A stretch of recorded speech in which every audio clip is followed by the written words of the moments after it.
everyone, this is me, Len Dragon, ang babaeng dragon na di bumubuga ng apoy. And today, November 2, we would like to greet happy birthday sa ating Sisi Kelsras Corner or Eleanor Estacio sa Facebook. Ayan, buti na lang pumunta sila ng kanyang kapatid na si Sisi Loves Banji sa aking live palista sa Facebook.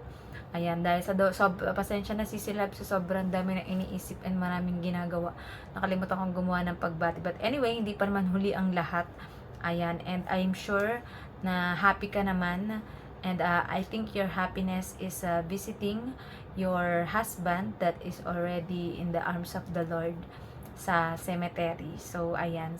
Sa'yo, Sisi Kelsaras, I know you still have many dreams and pangarap para sa yung dalawang anak na naiwan sa iyo ng yung mister o ng yung asawa.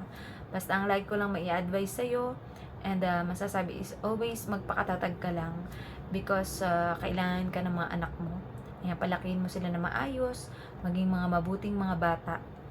At I know kapag lumaki sila, they will be thankful to you and to God na ikaw yung naging magulang nila and tumayo kang nanay and tatay sa yung mga anak. So to you, Sisi Loves Eleanor Estacio or Sisi Kelsras Corner, and happy 2nd year anniversary as being monetized channel to you, diba? So, diba? Kahit papano, tumatagal pa rin ang yung YouTube channel. Basta keep it up, Sisi Loves, and nandito lang kami lagi aalalay sa'yo sa abot ng aming makakaya. Love you, Sisi Loves. Happy birthday and happy 2nd year anniversary as monetized channel. Pagbati ni Len Dragon, ang babaeng dragon na di bumubuga na pa, saying I love you all from the bottom of my heart and may balunan. God bless us all. Mwah! Chup chup. Bye-bye!